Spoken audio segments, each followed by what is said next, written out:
Good morning friend and hello and welcome to my channel. আজকে আমি যে বিষয়টি বলবো সেটি হলো 2024-এর টিভিএস মোটরসের দ্বারা নতুন update version TVS rider আইকো variant সম্পর্কে। I want to introduce the latest edition in 125cc segment, that is TVS Rider Ico variant by TVS Motors. আমি এই গাড়িটার কোনো প্রমোশন করছি না। গাড়িটা আমি গতকালকে কিনেছি। তো সেই গাড়িটা কেনার পিছনে যে কারণগুলো আমার বিশেষভাবে ভালো লেগেছে, এক কথায় গাড়ির যে বৈশিষ্ট্যগুলি আমি যদি বলতে চাই, তাহলে প্রথমেই যেটা সবার মন কাড়বে সেটা হলো এর লুক অ্যান্ড ডিজাইন। ওহ, সেই লুক!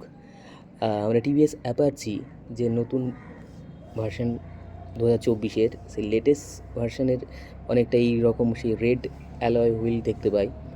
নার্ডো গ্রে কালারটা জুপিটার টিভিএসের ক্ষেত্রেও আমরা দেখতে পাই। তো এই লুক এবং ডিজাইনটা সত্যি খুবই সুন্দর।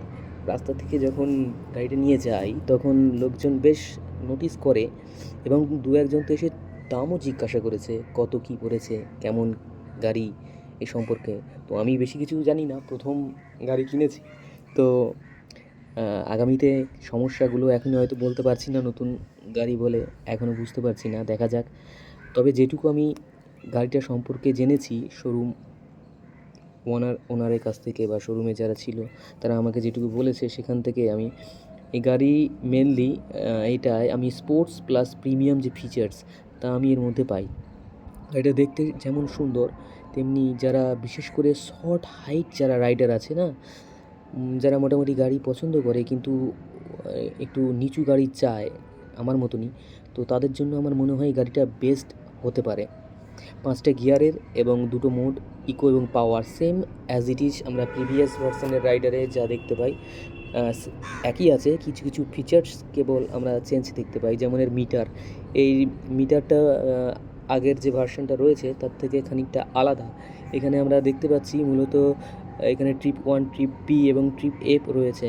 সেই সঙ্গে এই গাড়ির একটা বেস্ট বৈশিষ্ট্য হলো যে যখন আমি কোনো ভিড় জায়গাতে দাঁড়াচ্ছি কিংবা পার্কিংয়ে দাঁড়াচ্ছি, অটোমেটিক এর স্টার্টটা অফ হয়ে যাচ্ছে এবং তারপর আমার খানিকক্ষণ পর আবার যখন আমি পিক আপটা একবার বাড়িয়ে দিচ্ছি তো স্টার্ট অটোমেটিক নিয়ে নিচ্ছে। এখানে একটা ভয়েস কমান্ডের সুইচ সম্ভবত রয়েছে। এদিকে ব্লুটুথ কানেক্টিভিটি রয়েছে, যেটা শোরুম থেকে বলা হলো কয়েকদিন পরে আমাকে করে দেওয়া হবে। এছাড়া এর যে লাল যে রিংয়ের কালারটা, অ্যালয় হুইলটা, সেটা খুব একটা লেটেস্ট ডিজাইন এবং সুন্দর লুক দেয়। 125 সিসির 3 ভালভ ইঞ্জিন রয়েছে এখানে। গিয়ার মূলত 5টা, প্রথম গিয়ার নিচের দিকে, বাকি 4টে ওপরে। এখনও পর্যন্ত স্মুথ গিয়ার, আমার কোনো প্রবলেম হয়নি গিয়ার ফেলতে। এদিকে শাড়ির একটা গার্ড রয়েছে। স্পোর্ট বাইক মূলত যেহেতু আমরা দুদিকে পা রেখে বসি, সেই ক্ষেত্রে এই গাড়ির এই সারি গার্ডটা সম্ভবত জেন্টস এবং লেডিস দুজনের পক্ষেই পিলিয়নে সুবিধা হবে। এর ফ্রন্ট টায়ার একটু সরু রয়েছে এবং পিছনের টায়ারটা একটু তুলনামূলকভাবে মোটা। সাইলেন্সার আমরা পাইপ দেখতে পাই, এই সাইলেন্সার পাইপটা একটু উঁচুতে, সম্ভবত জানি না কেন দিয়েছে, হয়তো যেসব এলাকা নিচু, বৃষ্টির জলে রাস্তার জল জমে যায়, সেখান থেকে হয়তো সাইলেন্সার পাইপটা সুবিধা হবে সেই কারণে হয়তো দেওয়া। পিছন দিকের এলইডি লাইট নেই এখানে হ্যালোজেন ইন্ডিকেটার বাল্ব রয়েছে। সেই সঙ্গে রয়েছে এখানের সাইলেন্সারটা উঁচু, প্লাস এখানে ব্রেক সিস্টেমটা খুব দারুণ। এটা কম্বো ব্রেক আছে, সিঙ্ক্রোনাইজ পদ্ধতি, অর্থাৎ আমি যদি পিছনের ব্রেকটা অ্যাপ্লাই করি তো সেই সঙ্গে আমার ফ্রন্টের ব্রেক খানিকটা দেখলাম এটা অ্যাপ্লাই হয়ে যাচ্ছে। তো আমার মনে হয় এই ব্রেকটা খুব সুন্দর হবে। তাছাড়া আমি যতটুকু চালিয়েছি তাতে এর রাস্তাতে এর ব্রেকিং সিস্টেমটা আমার খুব কমফোর্টেবল লেগেছে এবং খুব মানে বলা যায় যে ভরসাযোগ্য এরকমই মনে হয়েছে। কোনো স্কিডের কোনো ব্যাপার নেই, আর স্কিড হওয়ার কোনো প্রশ্ন এখানে সম্ভবত আসেই না, কারণ এর মনোসকারের জন্য। এখানে যে মনোসকারটা রয়েছে সেটা সম্ভবত 5 টাইম অ্যাডজাস্টেবল গ্যাস মনোসকার রয়েছে।